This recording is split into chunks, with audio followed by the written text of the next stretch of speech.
Welcome. Welcome, I guess the welcome is from you, and greetings to you, Mayor, Commissioners, City Clerk, City Attorney, City Manager, and most importantly, residents. Good to see everybody.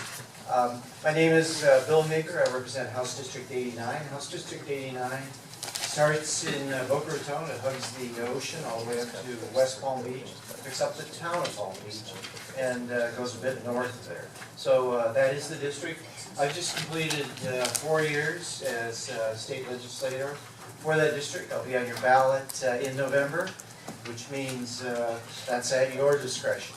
In terms of a update as it relates to the session, just to begin with, in terms of an orientation, the people that you've elected to the Florida legislature carry these values. These are the values that are carried in the legislature, and from these values you can predict 95% of our vote. 1, low taxes. 2, less government. 3, personal responsibility. 4, balanced budgets. 5, private sector growth. 6, individual liberties. So those are the orientations, and if you think about it, it's the rock bed of the United States of America. In terms of the session that just ended, you know that we're required under law to balance our budget, just like you, and this is simple stuff. We cannot spend $1 more than comes in the front door, period. So unlike our brethren at the White House and in Congress, we are prohibited from any borrowing. Just to give you the litmus test on that. During the recession, we have $15 billion, the state of Florida, and $15 billion less on the run rate than in prior years.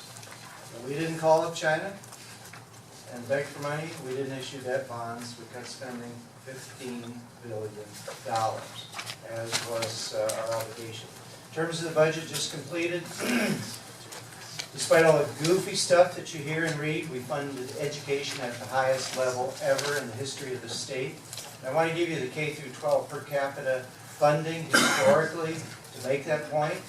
1990 per capita, $4,000. This is kindergarten through 12. 1994, $4,300. 1999, $4,800. 2005, $6,150. 2012, $6,400. 2014, current year, $7,000. We continue to focus on the economy. Florida has been voted the #2 state in the United States in which to start and to grow a business, and that's awesome because our goal is that in this state of 20 million people, everybody that wants a job, every able-bodied person that wants to work can work. We've repealed 3,000 job-killing regulations. We put $1 billion in our port, and that includes the Port of Palm Beach, even as the Panama Canal doubles in size. And we're going to have major freighters, double-sized freighters coming to our ports. Our unemployment rate, 11.2% under the prior administration. Today it's at 6.2%, the second biggest drop in the United States. About 600,000 jobs have been created in the last 4 years. On education, just to continue this, our state colleges have among the lowest tuition in the United States. That tuition is $3,300 a year.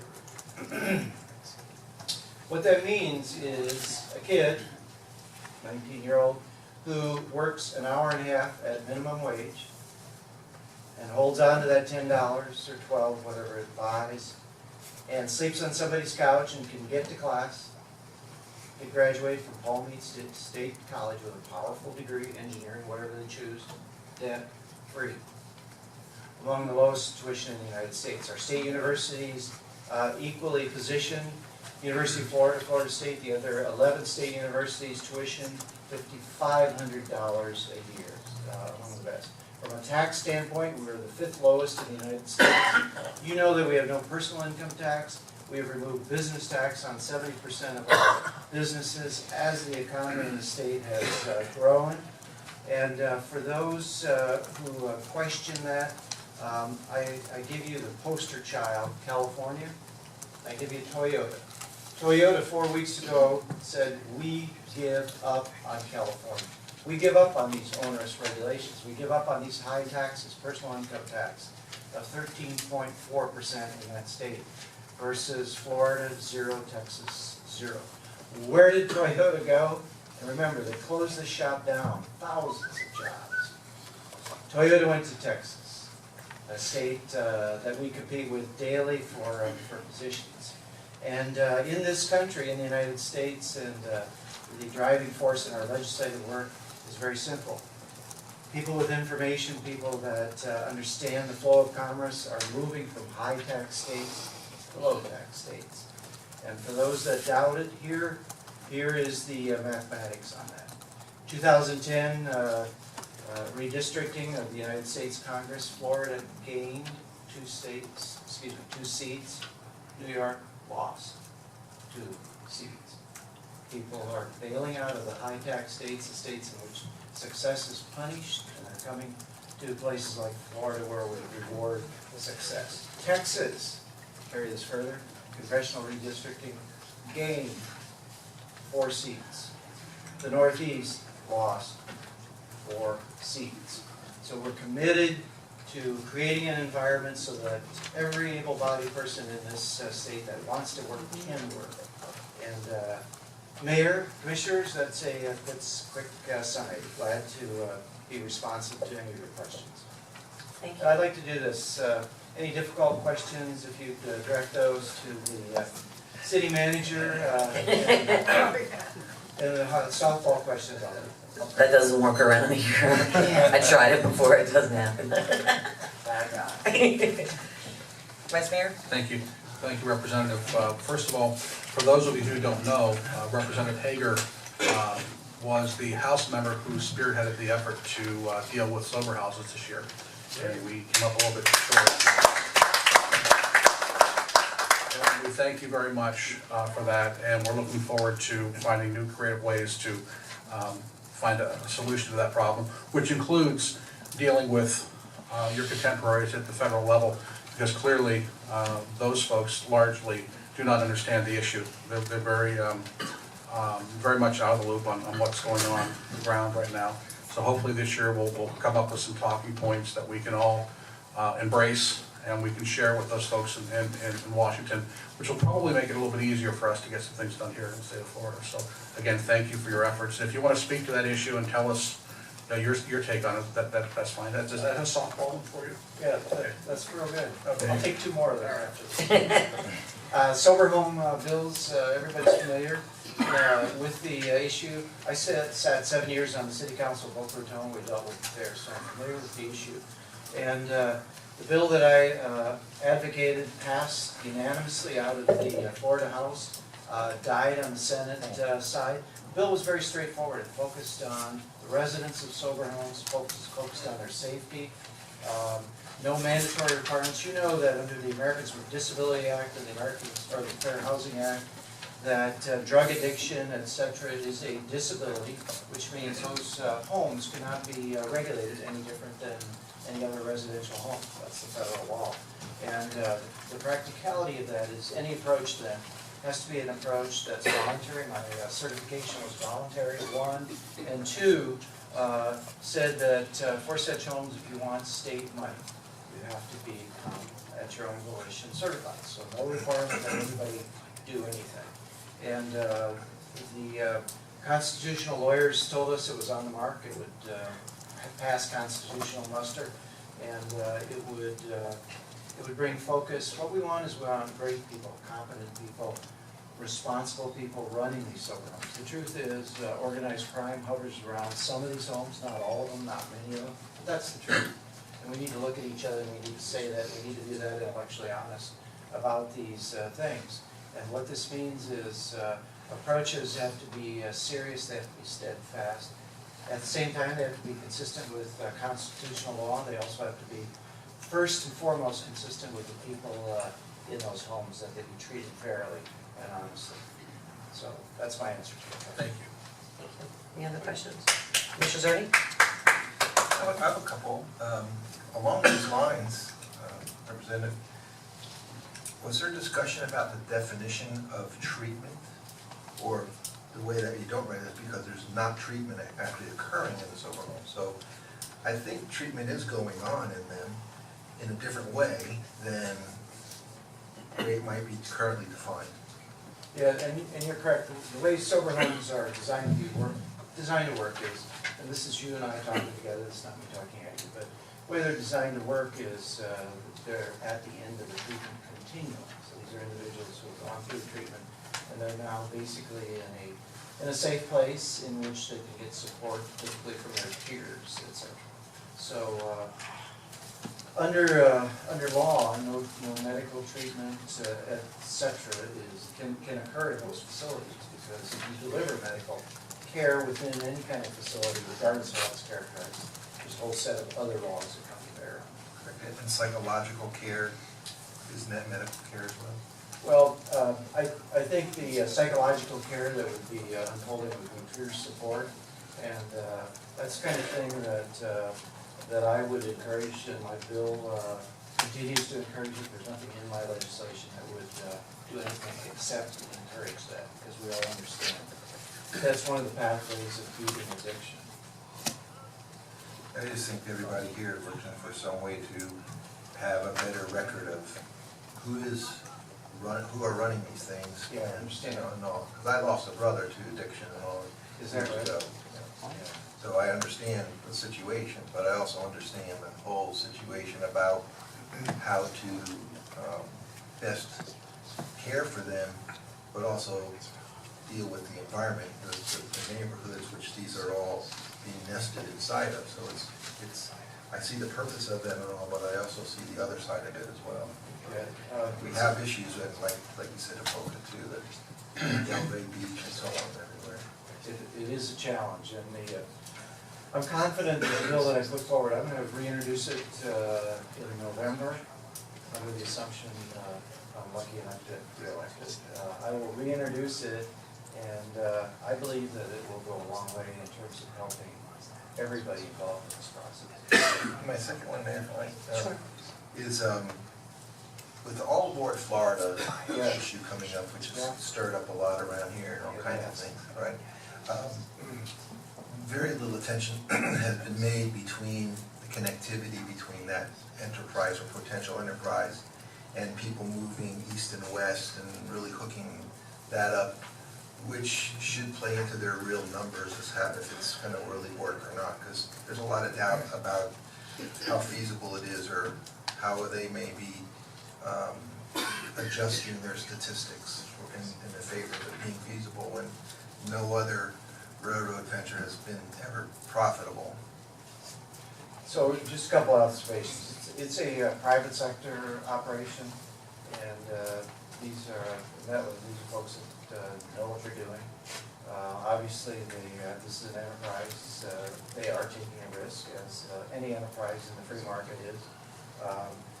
I'm confident that they've done the numbers, and if the thing doesn't work, the private sector and people that are invested are the net losers on it.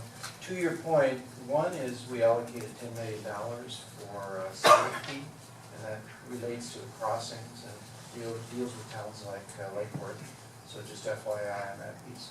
In terms of the east-west movement, those are really issues to be put to All Aboard Florida as a private sector operation.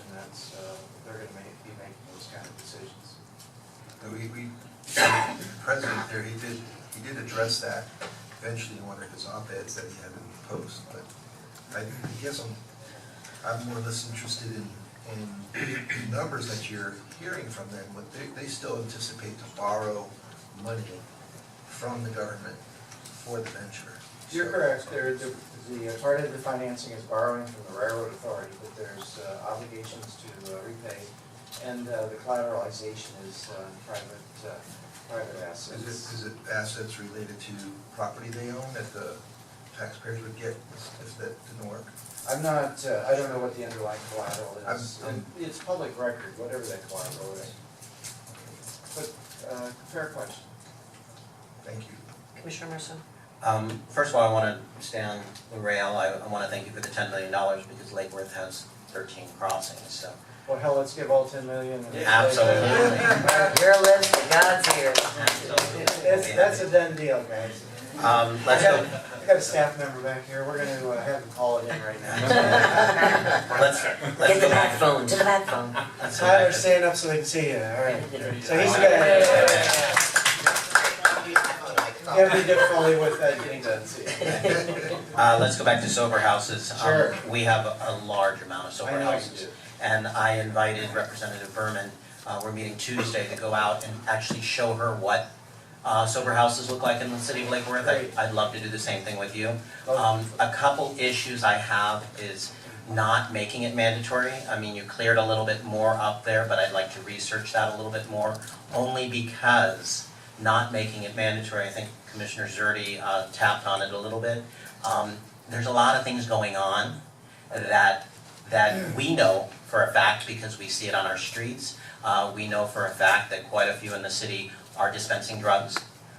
We had somebody OD at one of our places 2 weeks ago. So we know that things that are supposed to be helping people aren't necessarily helping them. So I think we need to take a strong look at, what is actually physically going on. We need to absolutely help the people and make sure they get the treatment they need. But making it voluntary doesn't fix the internal problems that we're seeing on a day-to-day basis in the city of Lake Worth. And I understand that challenge. The challenge is the Constitution. The challenge is the two federal acts, which again declare drug addiction to be a disability and prohibit discrimination against a disability. That's the problem. And also, on a practical standpoint, the real fix here could be done in a heartbeat at Congress. Congress could deal with this directly since it's their legislation. The challenge that I had, and I worked with 3 or 4 lawyers, teams of lawyers, the challenge I had is that to the extent we made registration voluntary, it was their judgment, mandatory, it was their judgment that the bill would be stricken. And when I say bill, I mean upon challenge to the bill. So sort of a catch-22. We do believe that even with the voluntary approach, it'll clean up 75% of the problems, and that's a pretty good start. What about like licensing, or if you are running a business, in essence it's a business, they should at least have to have a license which allows an inspection. And it's back to the same issue of treating a disability in a manner differently than those that do not have a disability. Do I agree with it? That's another matter, but I'm just reciting to you the law. Okay. Commissioner Boyd? Thank you, Representative Hager, for being here. Your county, Broward County, as you're probably aware, is both quite low in elevation and fortunately very active on sea level rise and global warming issues. And you're also aware that our moniker here is the Sunshine State. Will you be supporting any legislation to help move us more strongly toward jobs in the renewable energy sector, particularly solar would be an obvious one? The answer is I supported legislation along those lines. Most of that's really done at the federal level. We don't have much authority at the state level, but I'm supportive of those approaches. Yes. Actually, you should know that I grew up in the Midwest, and if you were in my hometown right now and looked out on the horizon, you'd see huge windmills. Huge windmills. Illinois or Iowa? Iowa. Yeah, they're doing pretty well on that. We're not as good on wind, but we're great for solar here. Solar is, you would think solar would be a grand slam. You would think, and actually I would encourage you to work a little bit more in that direction, because if you look, carbon emissions from the US actually reduced over the last 5 years, and if you look at that at a state level, the states that had the greatest reductions were the ones that had strong state standards. Particularly renewable energy credits made a very big difference in their forward movement on that, and in jobs. Yeah. So I think there's a lot of potential for jobs here that I'd like you to look into that. All right, I appreciate your comments. Thank you. Thank you so much for being here. I want to thank you also. I know that we had a grant money, I think, that we won. Was it for parks? Is there something? Yeah. Glad you prompted me on that. There you go. You had, for the Cultural Council of Palm Beach County, $150,000 for Lake Worth CRA, $150,000 for cultural facilities programs. Lake Worth Northwest Park, $50,000, small development park project was the title of it. For the Lake Worth Playhouse, $75,000. I would And I can't say that because I know we have a big meeting here tonight that involves a lot of money that we're looking at, and we know from the federal level and the state level that infrastructure is a hot topic of conversation. And we have many, many needs. In fact, 63 million I think we'll be discussing this evening and in an upcoming vote. So we have been to, so you know, I know my commissioners have mentioned, they've been to Tallahassee. We've been to Washington, we've spoken with all of our representatives up there on that level, but infrastructure issues are not going away, and we're a city of less than 50,000 people, and we actually worked to try to get smaller cities to get more monies. We know Belgrade's received several million recently, Riviera Beach has received several $1 million. Our city is sandwiched between those two cities. You don't think about that as you come over the island, from the island of Palm Beach to our city, but we are from poverty level between Belgrade and Riviera Beach, and we haven't received one dime, and we have infrastructure needs big time, so I have to put my mayor's hat on here and plug away while I have your attention, because we are in severe need, and I'd love to take you on a tour someday. Great. I consider myself plugged. Okay. Thank you.